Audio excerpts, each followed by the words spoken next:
¿Qué tal? ¿Cómo están todos? Bueno, estamos ahora en nuestra última presentación titulada La segunda llegada de Cristo. Y hay tres preguntas fundamentales que debemos responder, que es ¿cómo se producirá la segunda venida de Cristo? ¿Cuándo será la segunda venida de Cristo? ¿Y dónde se producirá esa segunda venida? Fíjense que desde un comienzo, después de la ascensión de Jesús, en la Biblia muestra en muchos pasajes, yo diría 70 pasajes, habla acerca de la segunda venida.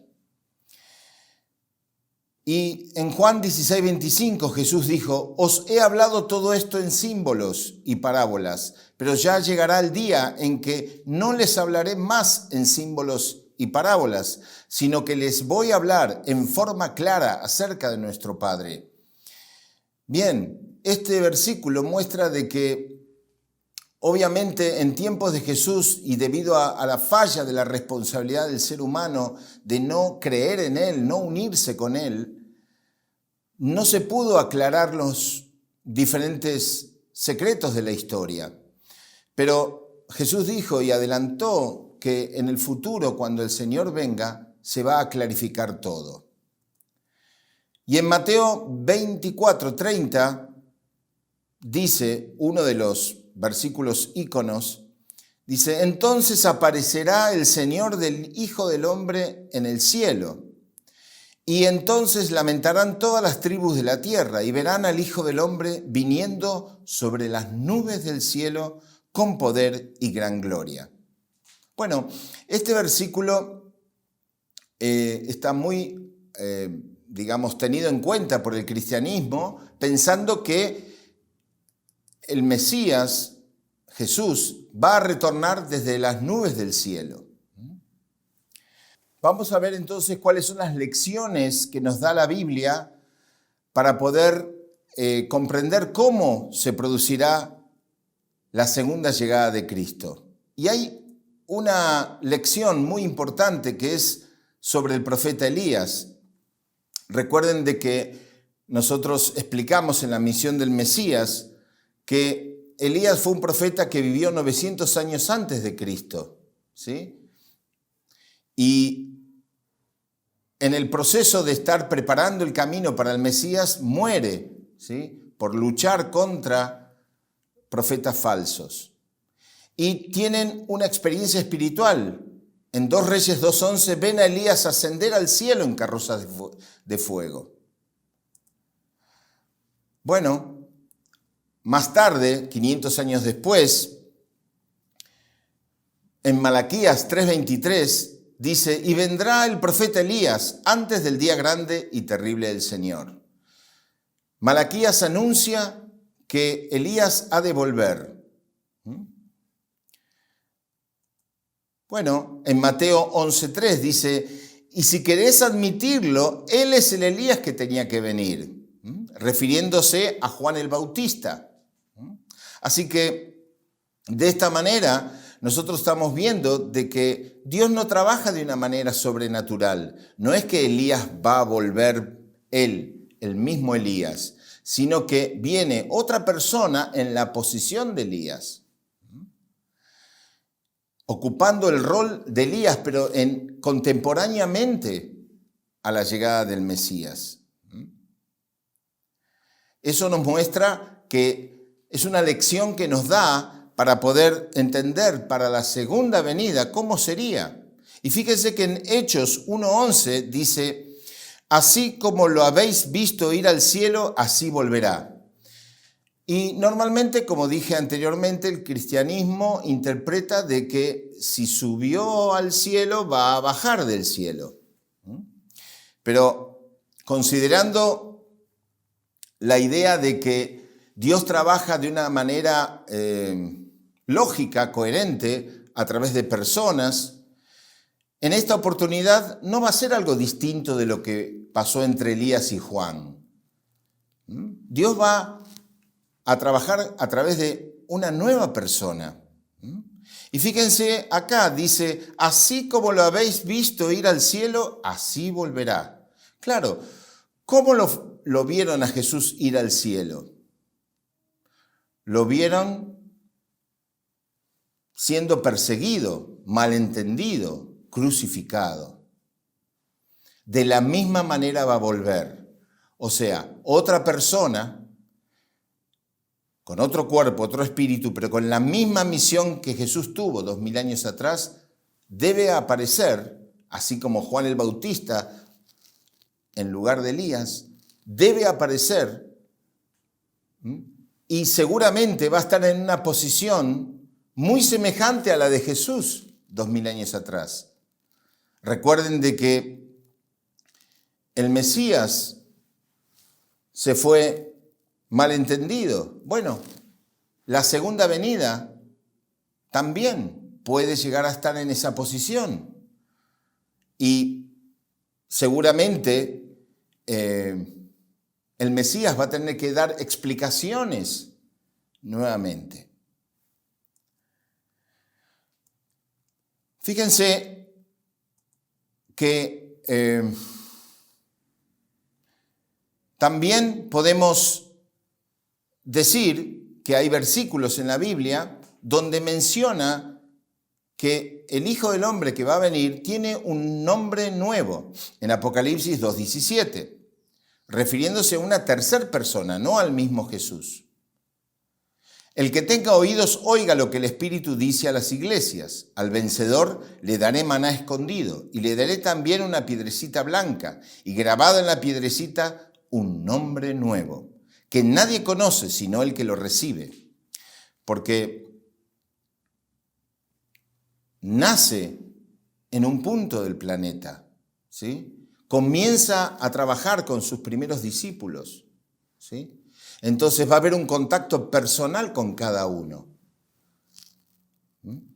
Y va a depender de la responsabilidad individual de cada uno de unirse de corazón con él, para restaurar lo que no pudieron hacer en tiempos de Jesús los propios discípulos, que sabemos que finalmente lo abandonaron a Jesús. Entonces, las cosas deben ser restauradas en esta oportunidad a igual valor. No hay nada que puede ser gratis acá. Satán está detrás de cada uno de nosotros y las figuras centrales providenciales.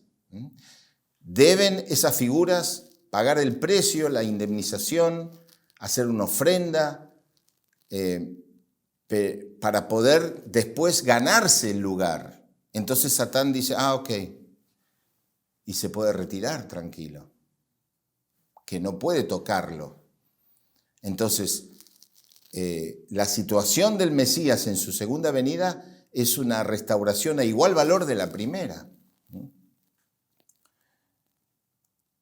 También en Apocalipsis 3:12, al vencedor le pondré de columnas en el santuario de mi Dios, y no saldrá fuera ya más, y grabaré en él el nombre de mi Dios y el nombre de la ciudad de mi Dios, la nueva Jerusalén, que baja del cielo enviada por mi Dios, y mi nombre nuevo. También en Apocalipsis 19:12, sus ojos, llama de fuego, sobre su cabeza muchas diademas, lleva escrito un nombre que solo él conoce. Así dejamos en claro esta primera lección de la Biblia que nosotros estudiamos en relación a que Juan el Bautista sustituía a Elías, ¿sí? En este caso, el Señor de la segunda venida sustituye a Jesús. Bien, vamos a continuar entonces con las lecciones que nos está dando la Biblia acerca de cómo vendrá Cristo en su segunda venida. Y en este caso vamos a tomar las enseñanzas de la primera venida. Antes de que Jesús apareciera, el profeta Daniel, quien era muy popular entre la gente, dice en Daniel 7:13, yo seguía contemplando en las visiones de la noche y he aquí que en las nubes del cielo venía como un hijo del hombre. O sea, nos da a entender que el Mesías cuando venga va a descender del cielo. Recuerden también que cuando Elías ascendió al cielo, también estaban esperando que Elías retorne del cielo. O sea que ya tenían un concepto de esta manera. Ahora, por otro lado, Miqueas, quien era un profeta menor, no muy reconocido, digamos, nos revela algo contundente. Y en Miqueas 5:2 dice, mas tú, Belén de Efratá, aunque eres la menor de la tribu de Judá, de ti ha de salir quien salvará al mundo. Nos está mostrando de que nacerá en Belén. De hecho, nació en Belén. ¿Sí? Pero en Juan 3:13 dice, nadie subió al cielo sino el que descendió del cielo, el Hijo del Hombre, que está en el cielo.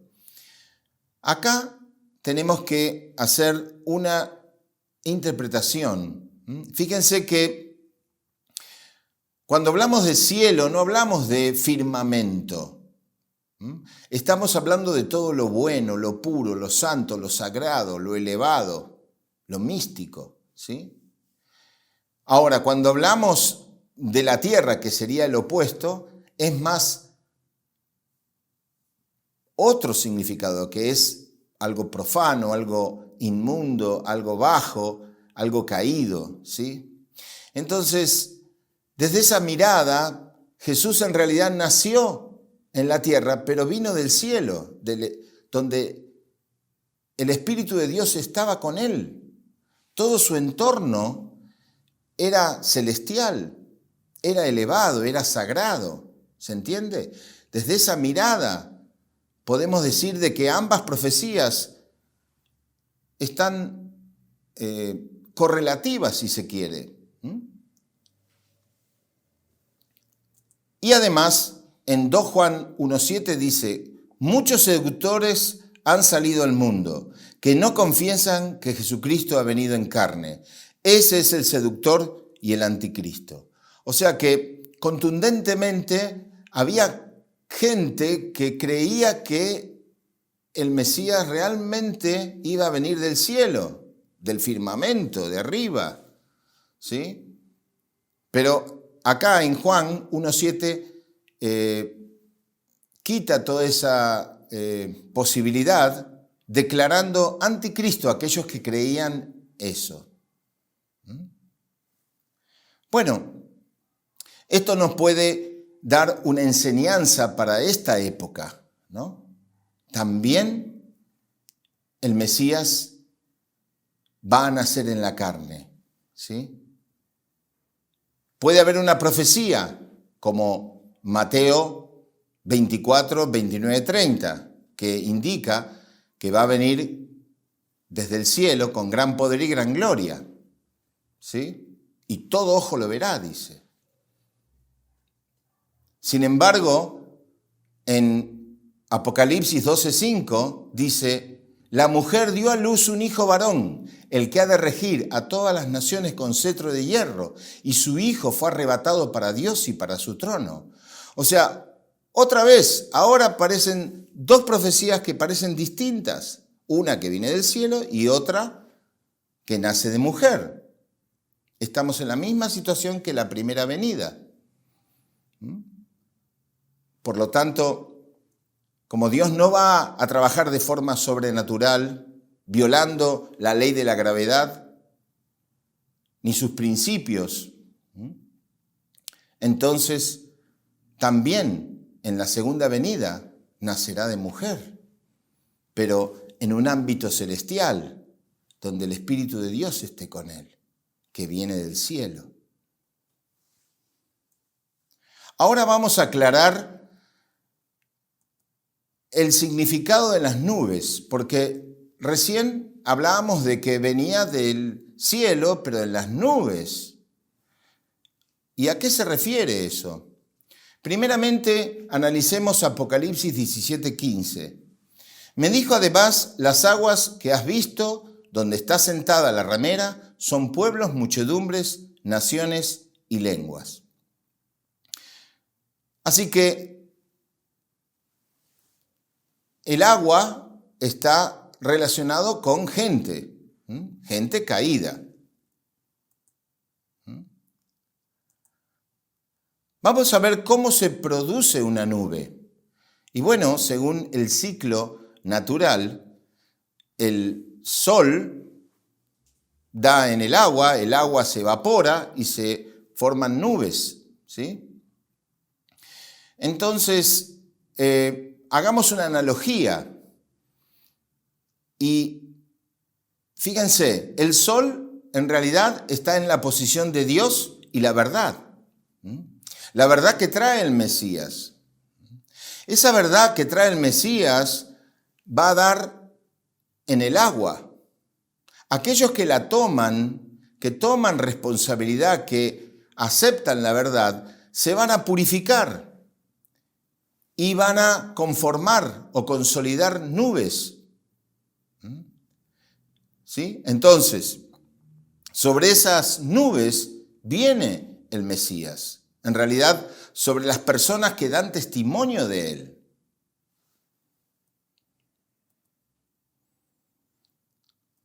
Y fíjense, entonces, hay un versículo que define esto. En Hebreos 12:1 dice, por tanto, también nosotros, teniendo en torno nuestra tan gran nube de testigos, sacudamos todo lastre y el pecado que nos asedia y corramos con fortaleza la prueba que se nos propone. Claramente dice que las nubes son personas que dan testimonio, ¿sí? Entonces, no se trata de nubes que están en el firmamento, arriba, flotando, sino se trata de algo concreto, que el Mesías en su segunda venida nace de mujer y va a empezar a testificar, a hablar con las personas poco a poco, hasta que se va expandiendo, va llegando al mundo entero. Entonces, las personas van a dar testimonio del Mesías y ahí sí todo ojo lo verá, aún hasta los que lo traspasaron, que significa aquellos que lo persiguieron, así como Jesús fue perseguido.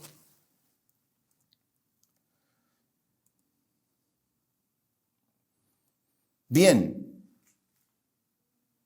también en la Biblia nos muestra y seguimos afirmando que el Señor nace en la carne, nace de mujer, porque dice en 1 Tesalonicenses 5:2, nosotros mismos sabéis perfectamente que el día del Señor ha de venir como un ladrón en la noche. Fíjense que un ladrón no llega anunciando para robar. Atención, voy a robar su casa. O sea, viene silenciosamente. Si viene con gran poder y gran gloria desde las nubes del cielo, bueno, todos se van a dar cuenta del Mesías. Pero acá dice que viene como ladrón en la noche. Significa que nace en un punto del planeta y comienza a trabajar gradualmente para llegar a todas las personas, ¿no? Y avanza silenciosamente hasta que empieza a proclamar la verdad. También en Apocalipsis 3:3, acuérdate, por tanto, de cómo recibiste y oíste mi palabra. Guárdala y arrepiéntete, porque si no estás en vela, vendré como ladrón y no sabrás a qué hora vendré sobre ti. Por ejemplo, en tiempos de Jesús, Jesús caminaba entre medio de las personas, se codeaba con la gente, pero la gente no sabía quién era él. Solamente aquellos que realmente oraban o aquellos que sentían el llamado pudieron darse cuenta quién era Jesús. Hoy también el Mesías puede estar transitando en la tierra y nosotros no nos vamos a dar cuenta. Para eso nosotros tenemos que realmente estar serios internamente y abiertos a la inspiración divina. Vamos a ver otros versículos que siguen reafirmando que el Señor nace de una mujer. Apocalipsis 17:14. Estos harán la guerra al Cordero, pero el Cordero, como es Señor de señores y Rey de reyes, los vencerá en unión con los suyos, los llamados y elegidos y fieles. O sea, que si viene con gran poder y gran gloria de las nubes del cielo, bueno, todos al final van a tener que inclinarse ante Él, aun aquellos que pensaban que esto no pasaría. Pero acá dice que tendrán que pelear contra el Cordero, ¿sí? Significa que nace en un punto, comienza a dar la palabra, a testificar, a enseñar, y va a tener oposición, seguramente ideologías en contra de Dios, o ideologías materialistas, ¿sí? O pensamientos que no están acorde con el principio divino. En fin, van a chocar. Entonces, sin embargo, el Cordero, en unión con los suyos, van a vencer. También en Lucas 17:20 dice, el reino de Dios viene sin dejarse sentir. Si viene con gran poder y gran gloria, todos lo van a sentir. Pero en este caso nace en un punto del planeta y comienza a trabajar gradualmente. Por eso es que va a ser de a poquito, ¿sí? Y nos vamos a ir dando cuenta. Es como plantar una semilla debajo de la tierra, ¿no? Nosotros no la vemos cómo está creciendo hasta que finalmente comienza a salir el tallo, las hojas y la flor. Es algo gradual. También en Lucas 18:8, os digo que les hará justicia pronto, pero cuando el Hijo del Hombre venga, ¿encontrará la fe sobre la tierra?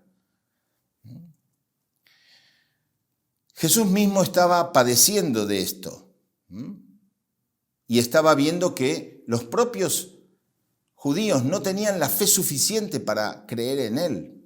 Entonces Él se preguntaba, cuando el Hijo del Hombre venga, ¿encontrará la fe sobre la tierra? O sea, los cristianos, aquellos que leyeron la Biblia toda su vida, ¿tendrán la capacidad o la espiritualidad para darse cuenta que Él es el Mesías en su segunda venida? Si viene con gran poder y gran gloria, desde las nubes del cielo, seguramente todos finalmente van a aceptar, incluso hasta los peores, a los que están en adicciones, en fin, todos van a decir, uy, al final los cristianos tenían razón.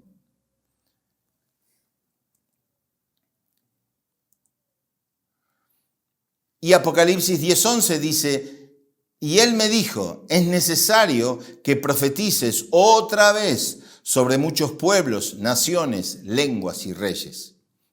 Significa que nace nuevamente, el Mesías viene con otro cuerpo, otro espíritu, pero con la misma misión que Jesús tuvo 2000 años atrás para poder enseñar otra vez. Porque se requiere de la salvación espiritual y física. Y el nivel de verdad que se vivió 2000 años atrás ha variado hasta hoy. Si bien el Evangelio sigue siendo una base apropiada de estudio, sin embargo, es requerible, de acuerdo al intelecto y al corazón del hombre de esta época, recibir nuevamente la verdad, una nueva expresión de la verdad.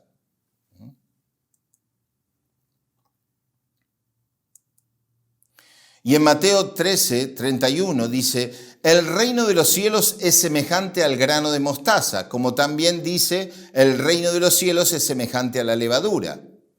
Entonces, si tomamos este ejemplo, significa que, fíjense que un grano de mostaza es muy chiquito, pero dentro de eso están todos los componentes de un gran árbol. Entonces, es así de gradual el reino de los cielos. Nace en un punto del planeta y comienza lentamente a crecer y expandirse hasta llegar a todos los rincones de la tierra. Entonces, un árbol también crece gradualmente.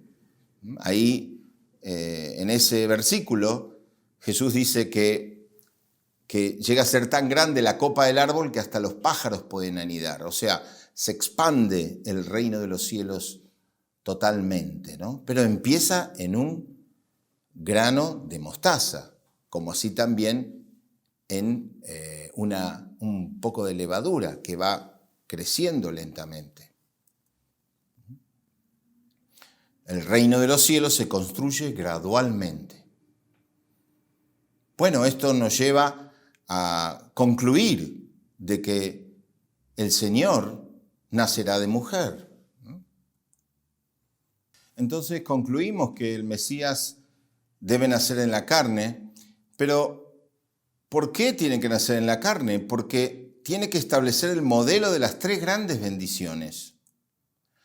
Y podemos ver que por la caída, Satán controló a Eva a Adán, más tarde a sus hijos, y así se estableció una familia, sociedad, nación, un mundo caído, donde el pecado original estaba en el centro y también la naturaleza caída, donde padres falsos tenían amor falso, vida falsa, linaje falso, y todo estaba contaminado.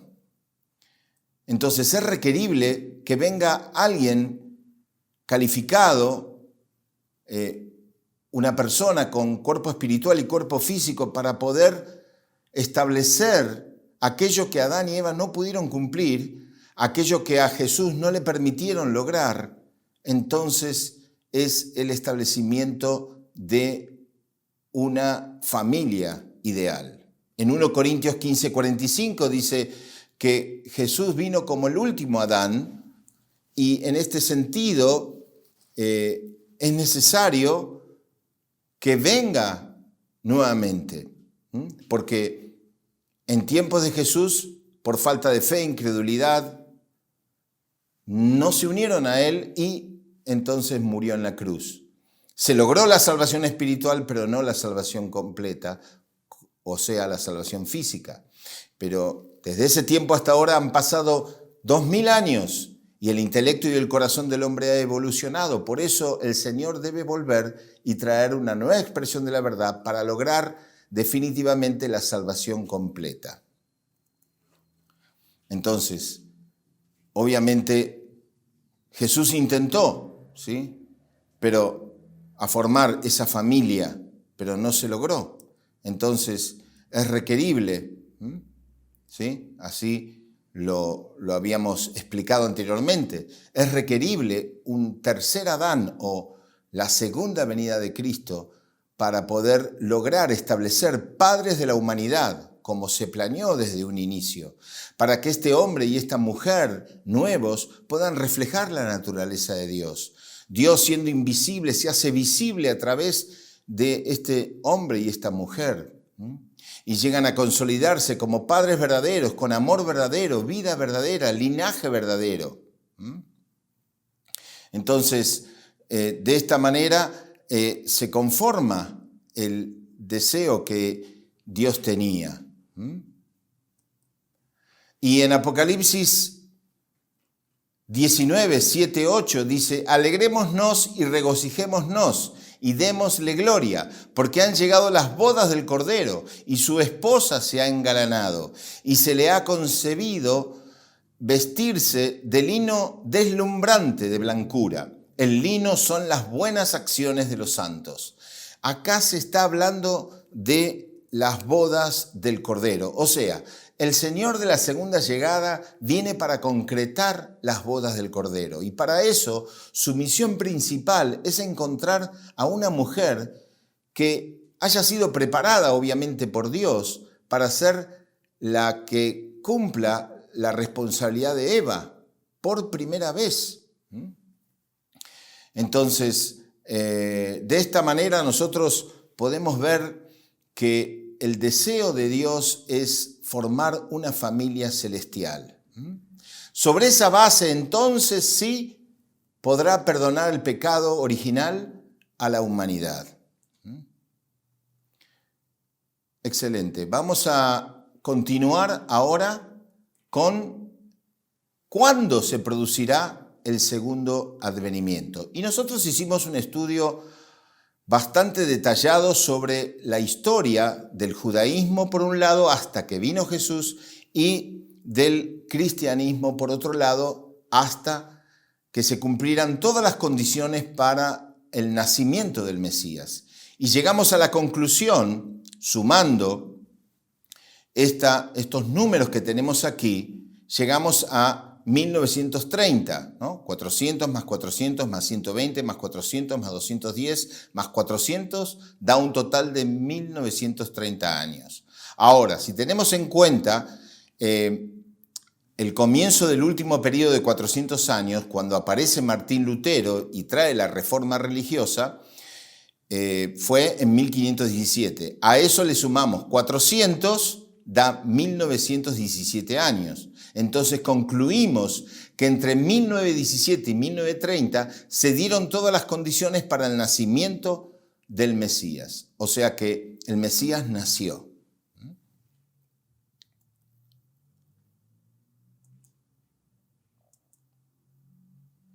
¿Dónde será la segunda venida?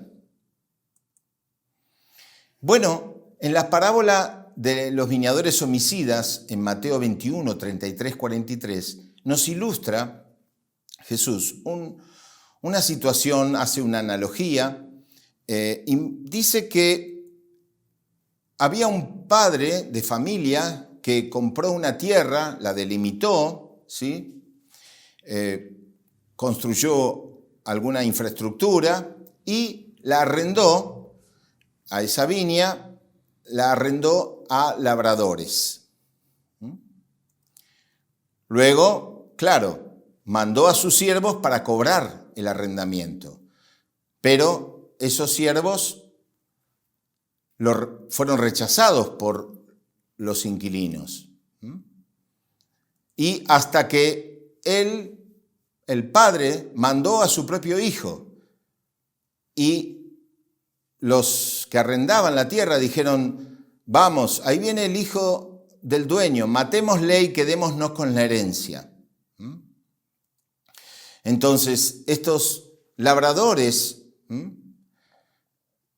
finalmente se quedaron con la tierra, ¿no? Bien, vamos a relacionarlo esto con la providencia divina. Fíjense que el Padre está en la posición de Dios. La viña es en realidad el deseo de Dios establecer el reino de los cielos.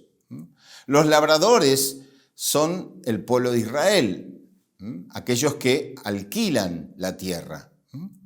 Los siervos son los profetas, aquellos que Dios envió para concientizar al pueblo judío, pero fueron rechazados por ellos. Finalmente, el Hijo sería Jesús, que Dios envió para poder salvar al pueblo judío. Y finalmente, ellos lo rechazan. Entonces, estos labradores, como pueblo judío, no cumplen su responsabilidad. Por lo tanto, lo heredarán esa responsabilidad el nuevo Israel, que son los cristianos. Por eso dice aquí en Mateo 21, 43, dice, por tanto os digo que el reino de Dios será quitado de vosotros y será dado a gente que produzca los frutos de él. Claramente Israel no va a ser el pueblo escogido nuevamente para el nacimiento de la segunda venida.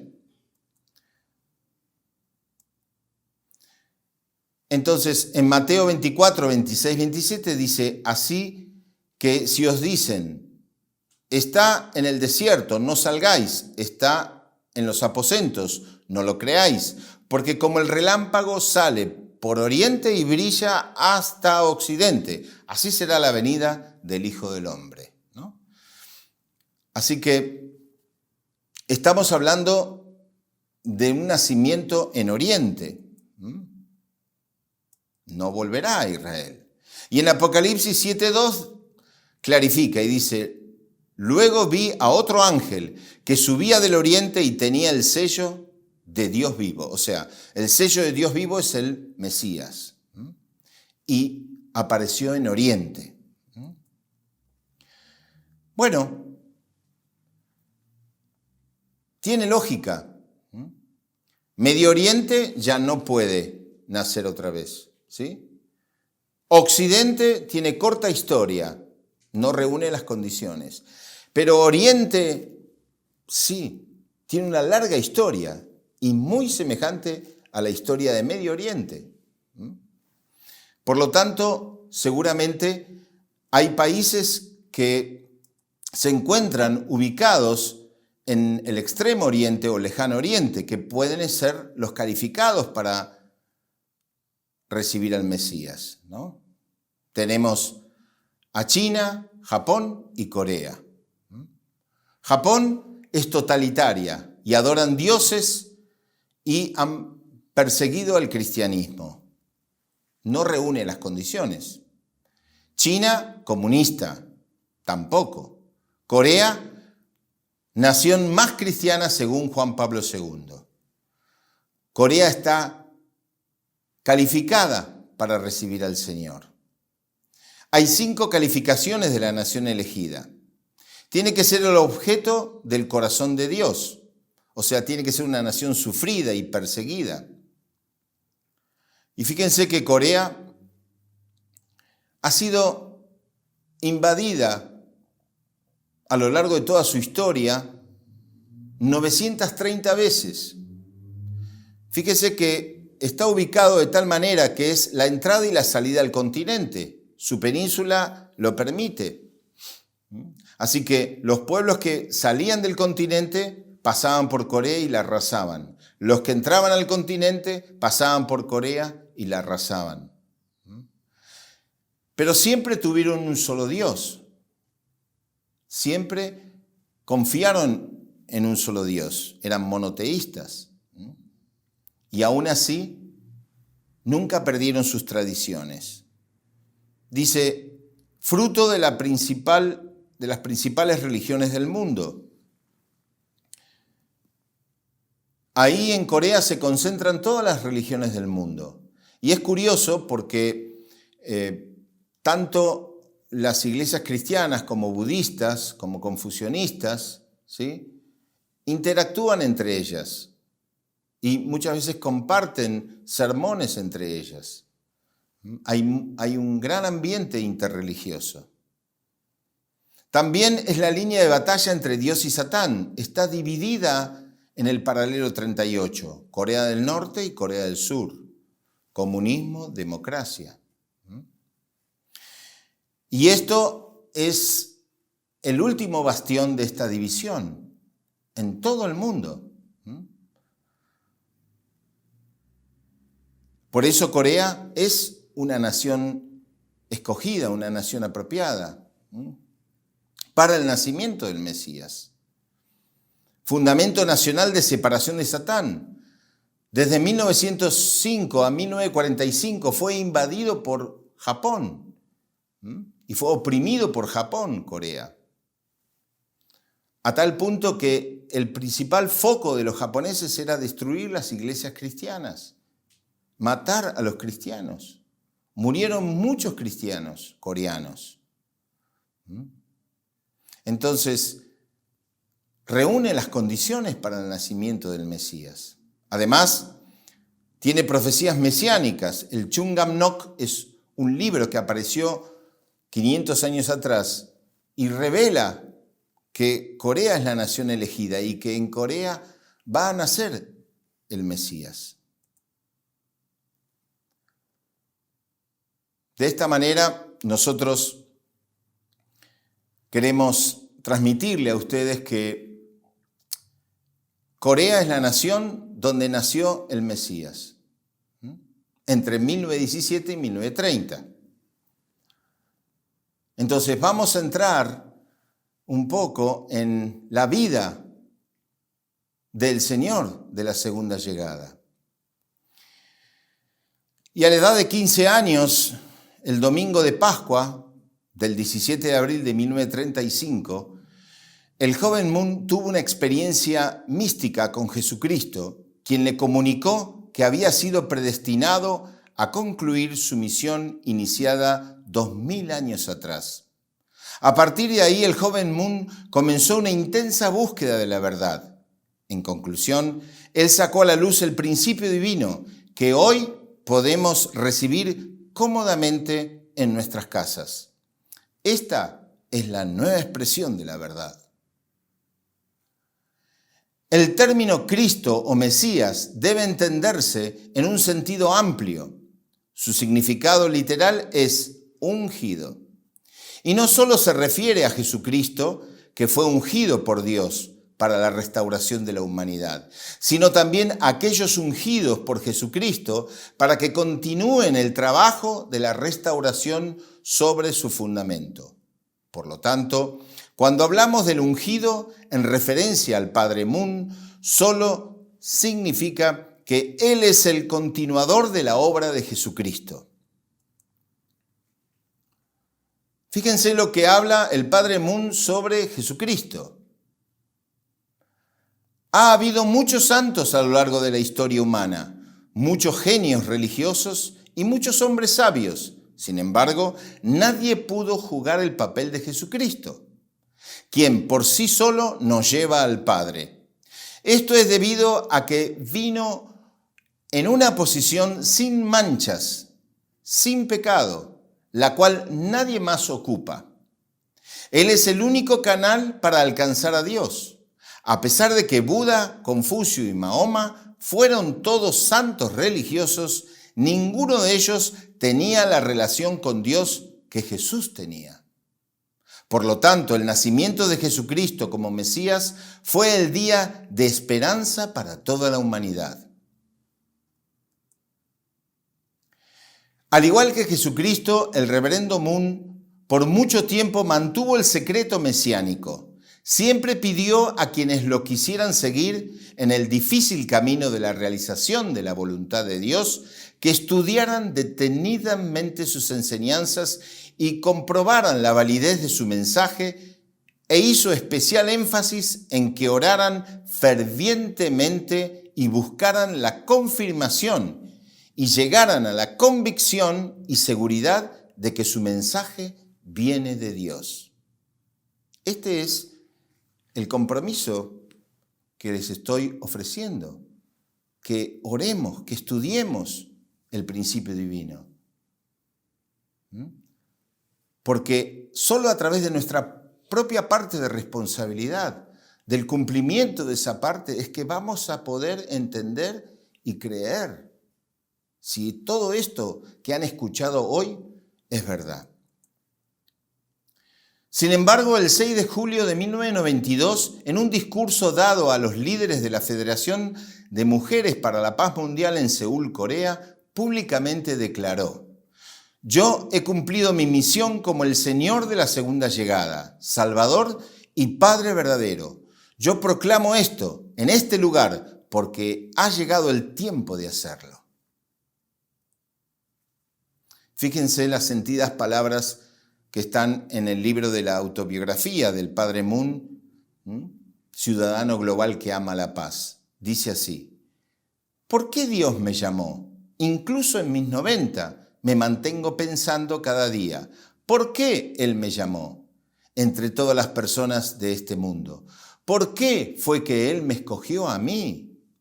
Seguro que no fue a causa de mi apariencia, una correcta personalidad o una fuerte filosofía, porque era un muchacho extremadamente obstinado, un poco tonto y no demasiado bueno.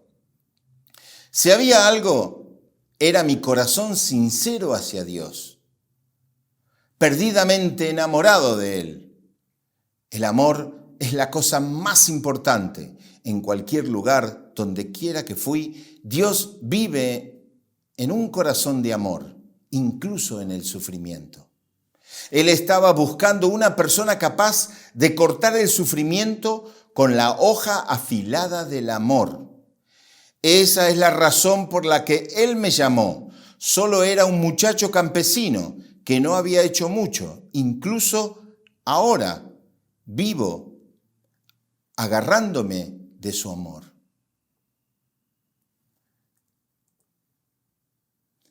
El padre Moon formalizó matrimonio con la madre Hak Cha Han Moon, hoy la Madre de la Paz. Y eso fue en 1960. El unigénito y la unigénita. Y formaron una familia con 14 hijos y más de 50 nietos. Así que ha proliferado el clan Moon. Y esto es algo celestial.